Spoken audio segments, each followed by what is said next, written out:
Hello there, kia ora. This week at Tūranga Waiwai is Koroneihana. It's a celebration of the anniversary of the coronation of the Maori King Tuheitia, who's the ceremonial head of the Waikato Tainui iwi.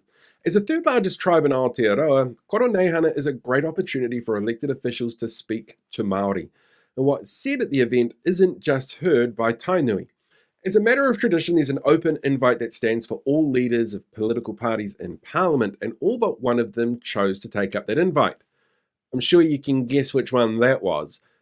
Probably the one sitting at home licking his wounds after a really terrible weekend. After all, there was the shocking interview on Q&A with ex Nicole McKee, where it was revealed that she personally had lobbied directly to the John Key government to leave in loopholes in gun reform laws that were then specifically exploited by the Christchurch terror attacker that led to his decisions and actions.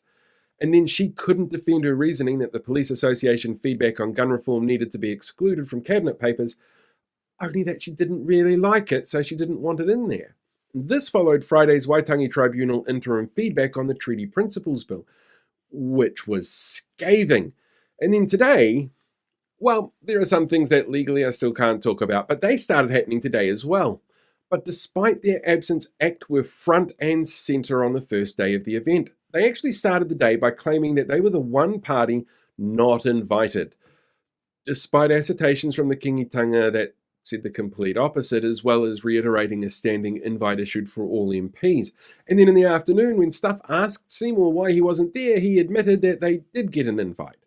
But he felt that he should stay in Wellington and focus on important things, like charter schools. At the event itself, though, a theme came through. Maori feel like they've been hit by a bus, which was then reversed, and the Treaty Principles Bill is the most divisive piece of legislation this country has seen in a long time. It's a feeling backed up by the One News opinion poll that was released last night, which shows that 46% of people polled feel that there are rising tensions when it comes to race relations in this country. Although ACT, the party that's demanding the referendum and throwing its toys when anything that isn't English is used in any official form, blames Labour. But there is hope the Treaty Principles Bill will be taken behind the beehive and buried forever after its first reading. Understandably, Te Pāti Māori, the Greens and Labour are dead set against this bill, and the always transparent Luxon pointed out that he personally doesn't support it, and the National Party will not support it after its first reading. But when you get tweets like this from the Mangere National Party electorate, which were made during the live stream of the event, it does show that there's an undercurrent of national people keen on proceeding. Like MP Joseph Mooney, who has publicly stated he believes Te Tiriti gives each individual in the country the right to tino rangatiratanga. So the question then becomes, is Luxon going to hold the course, or is he going to end up caving if he's getting pressure from both within the party and from external sources like David Seymour throwing a tantrum threatening to break up the government?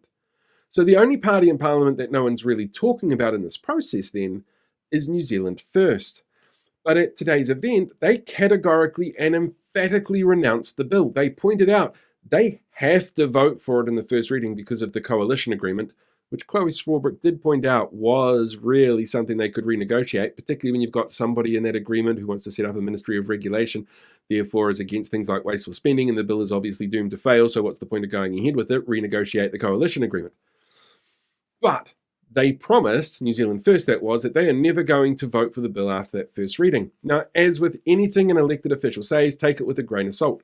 It's easy to make promises and not see them come to fruition.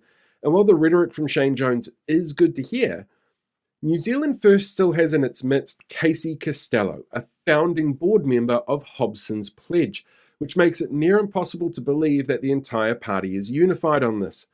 So we must remember that as much as we're promised a bill that's meant to be dead on arrival, a complete waste of time and resources for everybody, there are elements within all three coalition parties keen to see that this moves forward. And the real reason for it is not the introduction of a definition for anything or to have a conversation. It's there to stir up conflict, to justify regressive changes that disproportionately impact Maori in this country. It's a move designed to shake the Overton window towards a more, ACT-based ideology that it wants everybody to spout. and it makes it easier for them to have us at each other's throats in the future. It's a party that struggled to get to 9% of the vote on election night, and now it's trying to dictate to the rest of us how we should see ourselves and how we should connect with each other. But when that connection is division, that's not a way forward for anybody.